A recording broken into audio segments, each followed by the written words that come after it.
All right, and good morning. Welcome. It's Jennifer Britton. I'm the author of PlanDoTrack, along with several other books, including The Coaching Business Builder, Effective Virtual Conversations, and From One to Many, Best Practices for Coaching Teams and Groups. Today's call is a little bit more focused on virtual leadership, remote work, etc. And I've termed it Navigating the Matrix. It is our Coaching Business Builder and PlanDoTrack community call. It's April the 29th. And as we step into the end of yet another month, I'm curious, what was your focus this month? Many of you may know I'm a former virtual leader, remote worker. I still continue to work remote, but I spent the best part of probably the first 15 years of my career managing teams virtually and what we call today managing teams remote, whether they were across a country that could take 5 days to travel, and that's not an overstatement, or whether they were in other countries of the world. Navigating the matrix, understanding how to work in a matrix style organization and with matrix teams really was the difference between success and non-success. So I want to share with you a number of tips and tools for those that are now having to navigate the matrix, whether your boss is in the same city, is just down the hall, but in a matrix relationship, we very much are having to really leverage and refine a number of key skills. So in today's very practical session, this is one of several virtual book club calls. Of course, PlanDoTrack is a guide for virtual remote workers to support you in planning, doing, and tracking. There's a whole series of resources available to virtual remote team leaders and team members. So I really want to make that distinction. And remote and virtual work, it's not just about equipping our leaders with skills, it's about equipping the entire team. And so I do invite you to check out the different resources over at the potentialsrealized.com website, the Teams 365 blog. There you will find daily blog posts, a lot of them geared for virtual remote team leaders, as well as PlanDoTrack, which is really geared specifically for virtual remote team members. So think about your world. Are you working in a matrix right now, or are you having to think about what it could look like down the road? And just like this photo, we in a matrix style organization or in a matrix team are usually part of many different team memberships. So that's what matrix is. It's really about, how do we fit together? How do we work with others? So if you imagine that I'm part of the Toronto project team with a specialization on learning, or let's say coaching, I might need to interface with other colleagues all over the world. So already today, I have been in connection with Dubai, with India. I might be working with team members in both of those countries on a specific project related to learning or coaching. And in that work, we are coming together for a specific purpose. It's beneficial for us to actually have shared agreements and ways of working, to know each other so that we can get our results more quickly. And I think that's really key. Team development is not just about how do we help people get the results, but it's also about knowing each other. Results and relationships go hand in hand, even in a virtual environment. I'd like you to think about how is matrix management playing, because as I mentioned, in a matrix structure, chances are we are members of multiple teams. So I said, okay, I'm part of a project. Yes, I have team members in India and also in Dubai, but I might also be a member of the Toronto team and work regularly with other members here in the city, across the city, or even in other parts of the country. We might see each other face to face, or like my world, I might work remote most of the time. That's a whole challenge in and of itself. And in upcoming PlanDoTrack series of calls, I'll be digging more into how do we really work remote more effectively.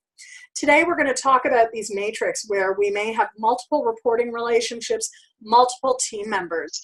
And last month, why I've gone here is because last month in our PlanDoTrack call, I focused in on project management.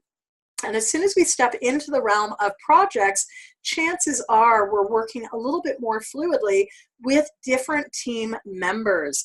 In fact, your membership on a team might be new membership for you. Normally, you could be part of that Toronto team, but given a new project, you might be transported for a full-time or part-time over to members of that team. It could mean that you're now reporting into two different bosses, which has advantages, but also has some challenges. So let's take a look.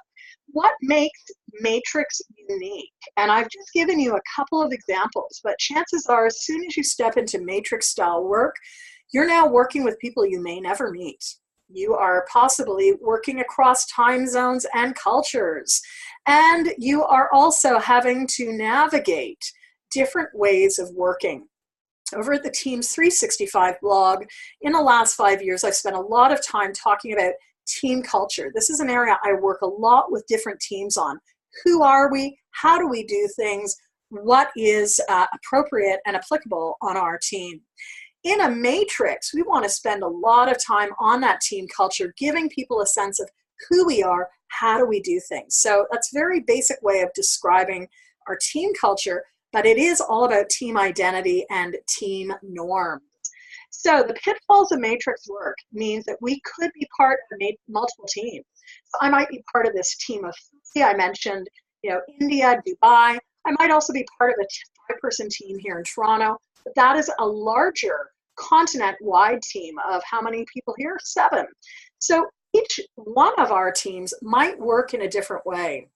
And I think one of the things that drew me into coaching and drew me into my work as a team coach is, how do I stimulate conversations so that teams understand what they need in order to be effective, and understand, or even have the conversations that are needed so that they can get clear on their goals, their roles, the way we do things, our agreements, and what our goals are.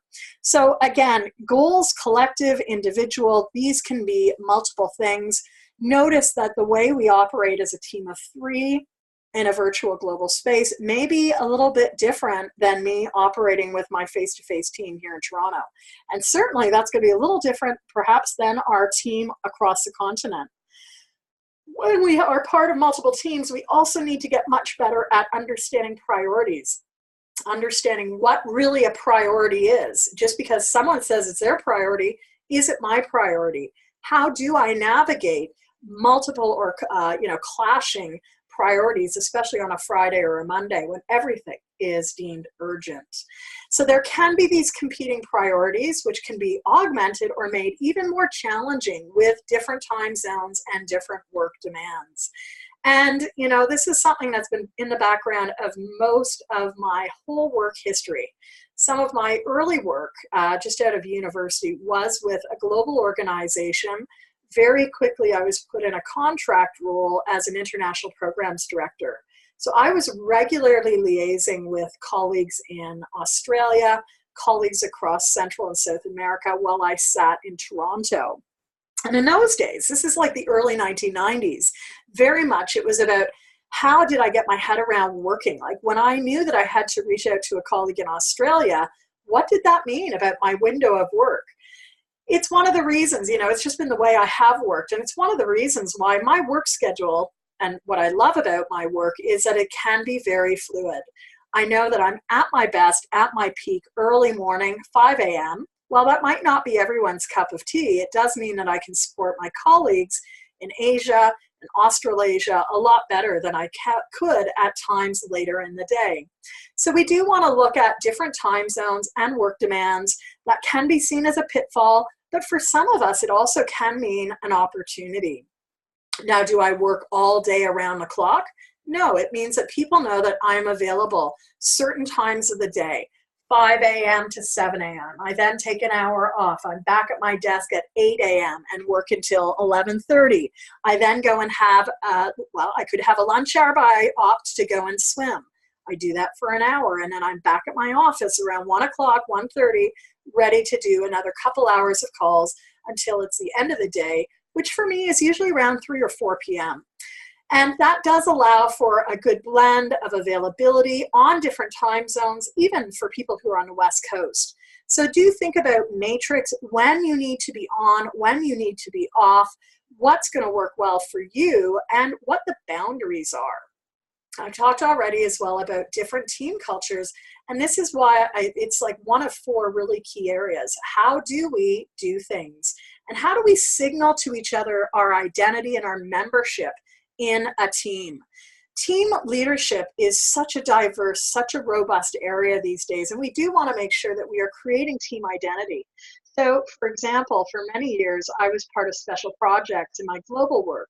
While I was sitting in a country, and I won't name that country, I was sitting in a country, I was also part of a global team that was looking at what helped country offices around the world support their team members. And what we really found was really the importance of a relationship.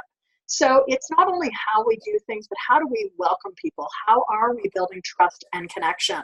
And that's a big intersect that I see in my work as a coach, because in team coaching, it is all about the trust and connection. So I do want to make, as much as these could be or pitfalls, let's talk about what are some of the very practical and tactical things we can do to make remote and matrix work. So number one, making it work, clear roles and responsibilities. Just like these balls of yarn, we can all be doing different things. And I need to be very clear as a team member what's required of me, who am I reporting to, what's required in terms of, like, for leader one, he or she might want a report by Friday afternoon at 3 p.m. Leader two might appreciate a month-end report done verbally and in a different format. So we do want to make sure that we're very clear on who is who in this matrix relationship, who is responsible for what, and what are our preferences. So those are three different things. Clear roles, clear responsibilities, and preferences are a whole other layer. We also need to get very clear on goals and priorities. So making it work is essential. And I foreshadowed this just a few minutes ago by saying one of the challenges of virtual and remote work, along with working in the matrix, is understanding competing priorities. So what you see here is just a graphic. It's often known as a probability impact graphic in PlanDoTrack. If you have a copy of this, this is that piece in and around priorities. So if you have a copy of the workbook, you're going to notice that in section number 4, which is all about the ecosystem and all about your internal ecosystem, big focus on productivity is not only about focus, but it's also about prioritization. And so you can check out the 4 prioritization tools I've included in PlanDoTrack, pages 118 through 124. A little bit more than that, actually. And you can really look at one of these tools. So this is one of 4 tools I cover. It really is about likelihood and impact. So what's the probability or the likelihood? Is it low likelihood or high? Let's do an example here. So if I'm a business owner and I want to go out and market something, I'm going to say, well, to let the world know, maybe I'm going to put it on social media. So if I put an announcement on social media, what's the probability that people all over the world will see it? Well, it might go out if it's within the algorithm, but what's the impact? Is it going to be high or low? And working through this, we can see on that list of, like, where our sweet spot can be around impact and probability. So where this is important is as you're weighing out the goals and the priorities of different partners that you have, what is the probability that they need it? Is it unlikely or very likely? And if something is done or not done, what's the impact? Is it going to be very low or is it going to be very high? We want to scale this. We want to look at both ways, or as you see in the book here, on an XY axis, how things are going to play out if you follow through or you don't follow through. So making it work is not only about knowing your partners, but it's about being very clear on goals and priorities.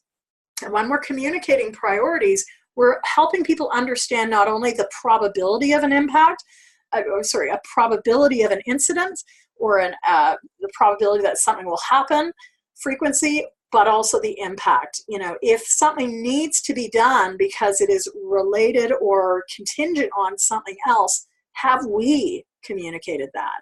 And that's a really big issue in virtual remote. So don't just talk about the goals, but also talk about what is sequencing, how are things connected, and does everyone on the team understand that? Related to this as well, of course, as you can foreshadow, is that we need this regular communication. We each have a different piece of the puzzle. We're all communicating in different ways. Some of us are more visual. We might need those visual anchors. Some of us may be more auditory. We need to talk it through. And given that we might or might not be together regularly, what does regular communication look like? What does it sound like? Who needs to know what, when, and how do people need to know? Is it enough to write, just communicate it verbally? Is it enough to put it in an email and CC others? Or do I need to pick up the phone and make sure that I communicate it with my partners in enough forewarning? So making it work is about thinking through implications of communication, the vehicle of the communication, and the time frame of the communication.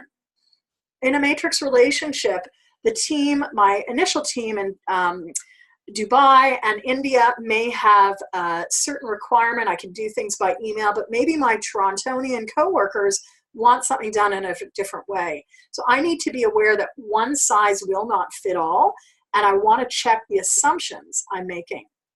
For those of you that are interested in this topic, again, go below the waterline. I talk about this in, of course, the first section of going below the waterline of your business, going below the waterline of your team.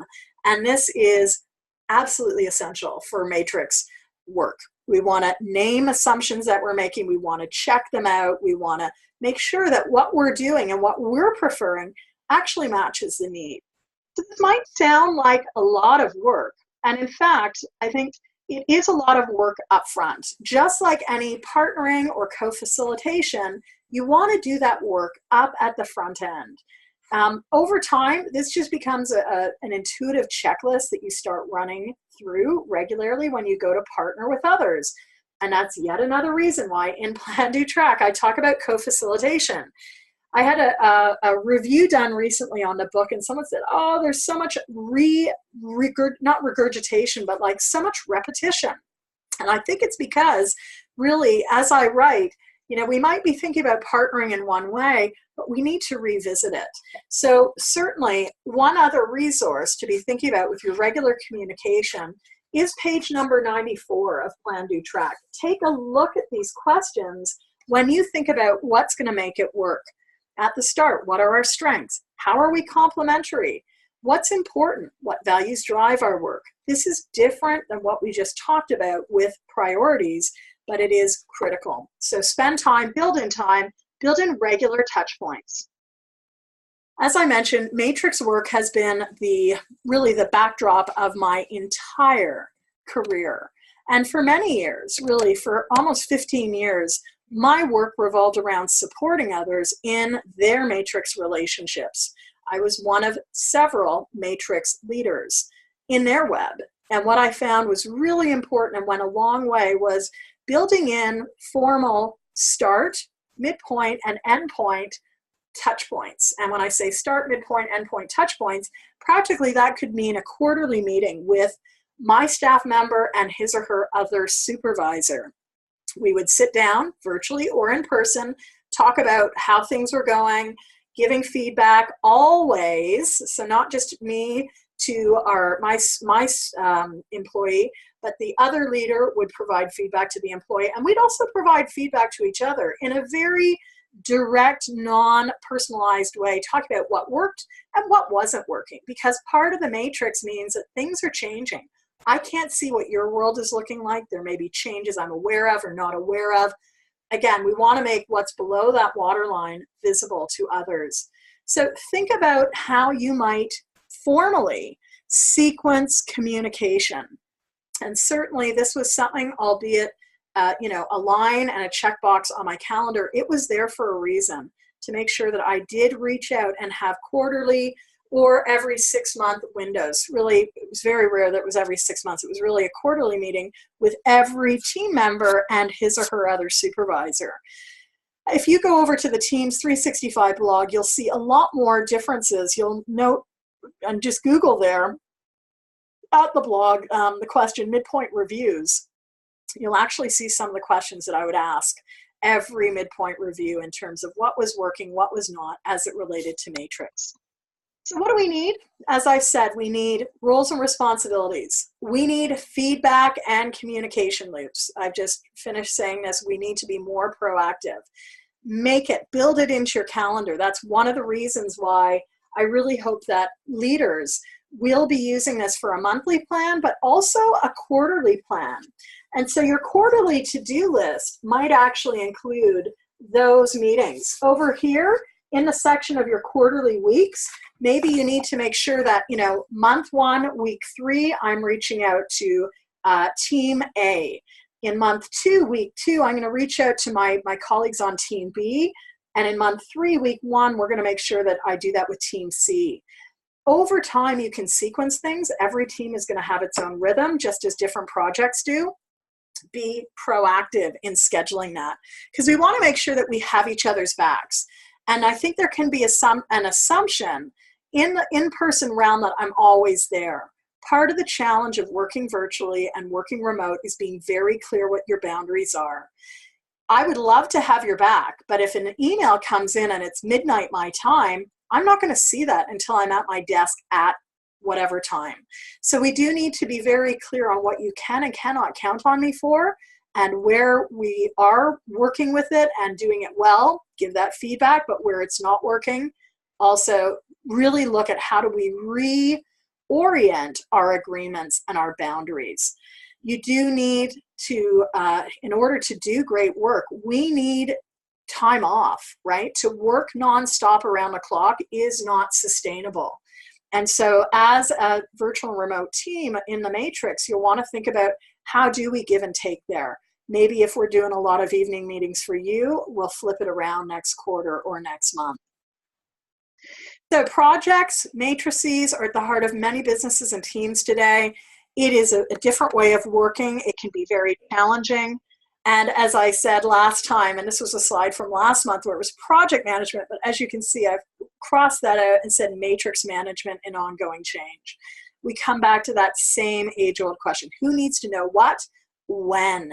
So I'd like you, as part of this call or after this call, to think about one of the matrices you're part of and to think about, all of these questions. Who needs to know what?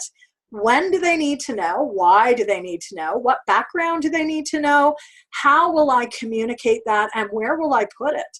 There's a lot of layers there, right? And we do want to make sure that we're working through it systematically. It might feel like we are slowing things down. Like planning, we got to slow it down in order to speed it up. And recently I was doing a session with a matrix team, and I actually had them fill this out for their teams that they were part of. So who needs to know? What do they need to know? When do they need to know? Work backwards there. Where can they go for information? Think about that. Think about the why. What inevitably do they want to know? What's in it for them? That's part of the why. And how will I communicate this? And I think there should be, and that's a strong should, but there should be shared agreements in terms of how are you operating together? How are you ensuring different people are going to know things? And that might require some give and take, again, on both parts. So in building your toolbox, part of the reason why I wanted to pull together the PlanDoTrack Workbook was to give you a workbook, a set of different tools. And looking at some of these tools, which are more generic, there are prioritization matrices in there. There are some exercises getting you to think about, the relationships you're part of. There are also activities getting you to sort of diagram out, network out who's who in your network, who makes decisions. Building your toolkit with some quick facilitation tools can be invaluable. And a lot of these can be self-paced, hence PlanDoTrack, why the first 125 pages, are a workbook planner. Beyond that, we could be taking stock and making notes for ourselves in terms of what works and what doesn't. Last month, if you haven't heard the call that I think really goes hand in hand with today's call on Matrix, be sure to check out the PlanDoTrack call on core skills for project management.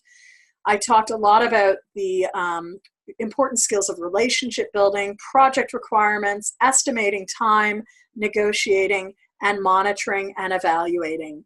And those are things that we really want to get much better at as we navigate matrices. I might be good at it, but in fact, we might create some tension if our time estimation is done differently. So have we talked and slowed down enough to talk about some of the tools we're using, how we're tracking our time usage, what we're noticing? Maybe I'm noticing that because I have to wait a few hours for information to flow, it's actually slowing down the whole project timeline. Maybe we need to come to an agreement that I get you information 6 hours earlier or by the end of a certain day so that my colleague in a time zone ahead of me can work through it. These are the things that can really make or break this work, make it easy or make it fun. And I think it really is fun when it works well. So a couple of resources in all of my work. In the PlanDoTrack, I've been making heavy reference to it. If you have a copy of Effective Virtual Conversations, my 2017 book, there is more around virtual, a little bit around virtual, but also project management in part 3, a little bit around that. How do we do it virtually? It's a big topic that I've been covering over at the Teams 365 Leadership Lab. Project management styles, we'll be getting into more of this later this year. Again, the Leadership Lab is geared to virtual and remote team leaders, intact leaders who are wanting a group coaching experience.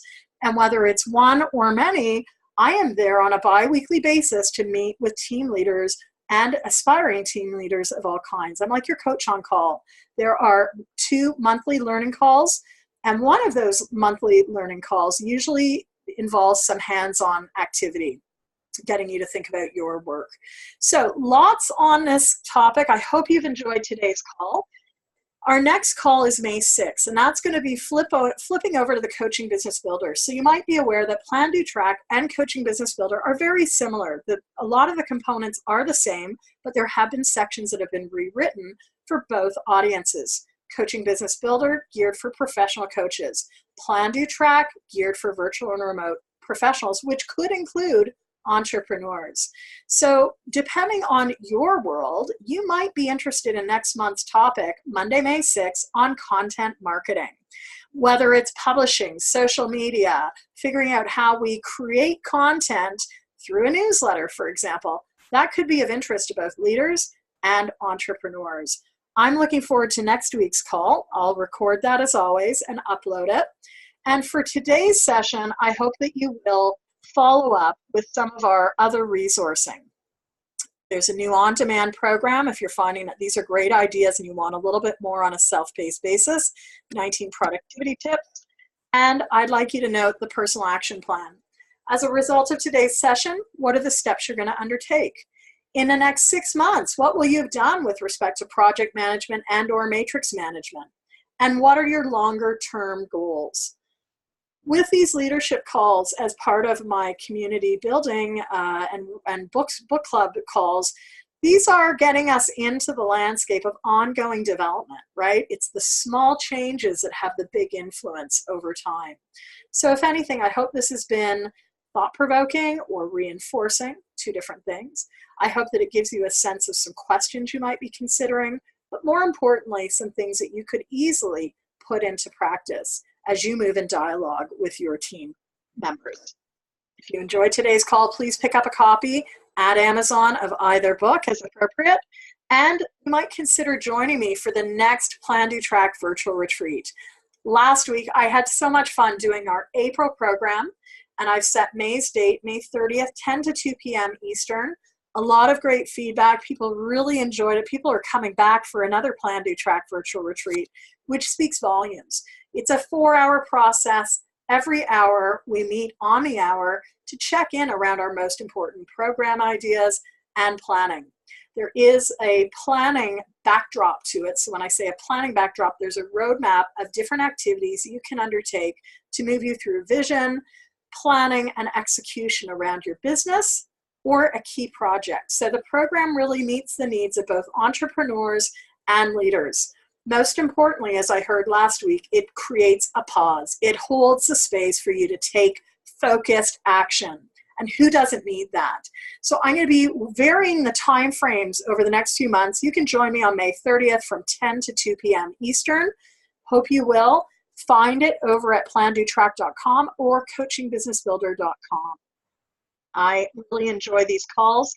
For longer term supports, there's lots on the go. ICF CCE approved programs for coaches, virtual leaders and virtual remote teams have a lot over at the Teams 365. And for virtual entrepreneurs, do consider joining us at the Coaching Biz Growth Lab. That is all about taking your business to the next level. Let's connect, and definitely check out PlanDoTrack.com and over on Instagram, Coaching Biz Builder. And with that, take care, everyone. Thanks for joining me. See you in a week for the Coaching Business Builder call. Take care. Bye-bye.